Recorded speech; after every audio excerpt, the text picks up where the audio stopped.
So this is the whatever it is, fourth section of Galatians, and I've decided to take you on a brief but meaningful journey through. I think this is the safari ride, and these are the hippos there. You know, we always take a million pictures and invariably get a bunch of pictures that are bad.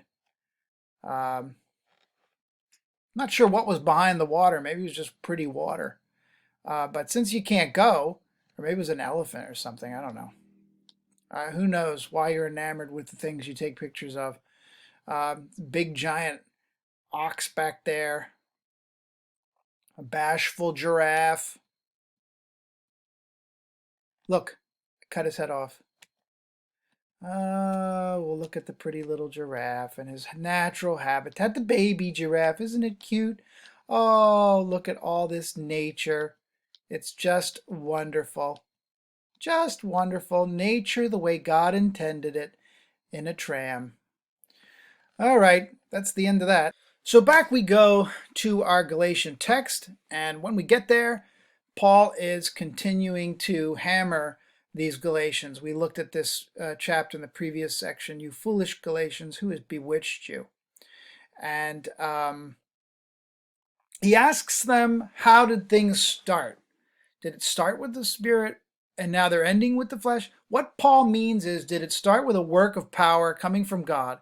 Now it's going to end up with something that I do? Paul he wants them to stay put on their message and stay put, emphasizing the divine activity as opposed to the human activity. Look at this. He says, well, the Spirit working miracles among you. I have a friend who goes to the parking lot and they ask for a parking spot real close, and they say something like, it'll be a miracle. I'm going to pray about it. And you know, God always gives her a parking spot. What an amazing thing. I don't think that's improbable, but not miraculous. So let's not lose our heads over this. Anyway, the Spirit is what moves. And here we have, just as Abraham believed God and was reckoned him as righteousness, so you see those who believe are descendants of Abraham. Now, verse 10 is where we get to this next section. It says, for all who rely on the works of the law are under a curse. It is written, cursed is everyone who does not observe and obey all things written in the book of the law. It is evident that no one is justified before God by the law, for the one who is righteous will live by faith. Now, Paul is engaged in a careful balance between quoting the Bible for his case and against his case. So he says his case is that you have to abide by the entire law book, not just the parts you like. If that's the way you want to go. And Paul's trying to say, but that was never God's intention. Instead, it's Habakkuk chapter 2 and also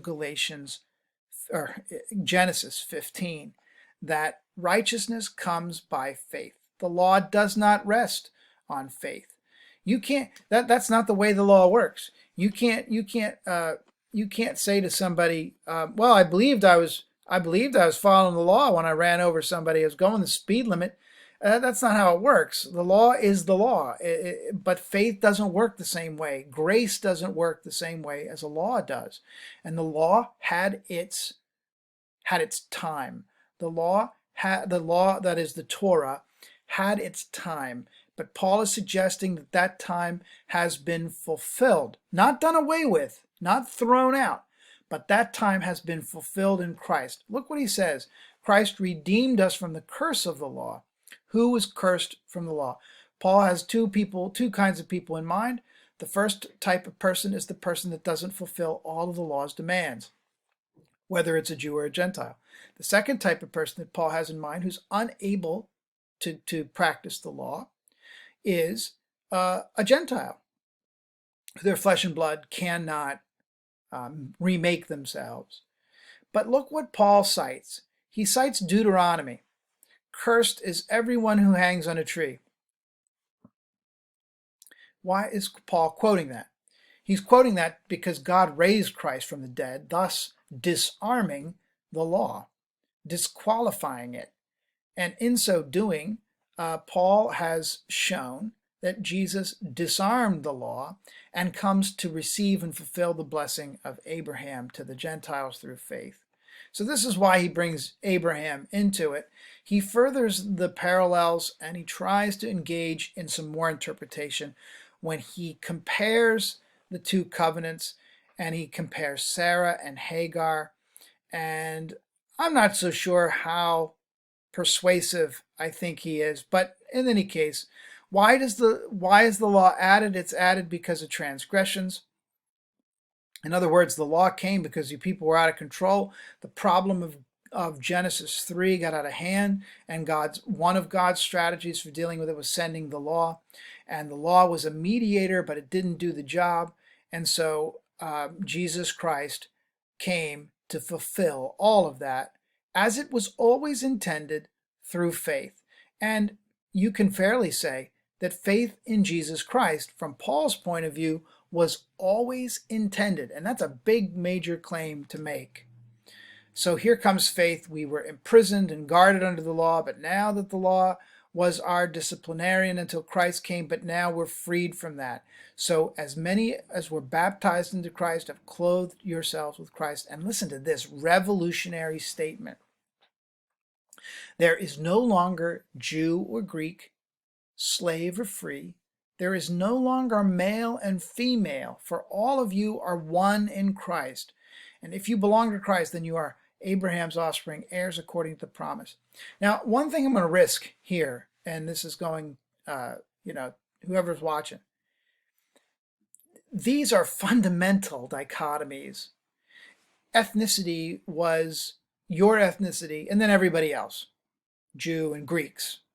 Paul doesn't differentiate. It's not that Paul means the ethnic Greek. Paul means anybody besides a Jew. Slave or free, male or female.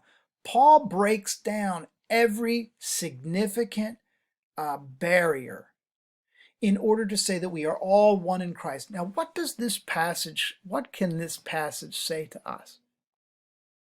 Isn't it possible that this passage might speak volumes to people who are dealing with issues of identity? Not to say that people who are dealing with identity issues should just be enveloped into some kind of a Jesus blanket and that should be the end of it. Not at all. In fact, you could make the argument that your self-identity rooted in Christ can be treated just as with ultimate reality by showing its relationship to Jesus. Therefore, it's not your identity is not to break apart relationships that are there in your life, but to serve as a coordinator. And when it's coordinated underneath Christ, it all begins to make sense. So Paul continues to go through this passage. He says, the law was maybe a pedagogos, a disciplinarian. Maybe you were born under the law, and so Paul says, but the time has come when the child has to be redeemed and elevated. The child is a child for a certain amount of time. Maybe the law's function was to get you to the place where you could live out of the spirit of the house without having to be told what to do. And here is where it gets, we talked about the family of God, that little blip in chapter 1, and here it comes, he develops it further. And because you are children, God has sent the Spirit of His Son into our hearts, crying, Abba, Father. So you are no longer a slave, but a child, also an heir through God. He talks about this adoption as children. And that's the book I've written is about, not this passage specifically, but it's the one in Romans, but it's very similar to the Galatian passage here.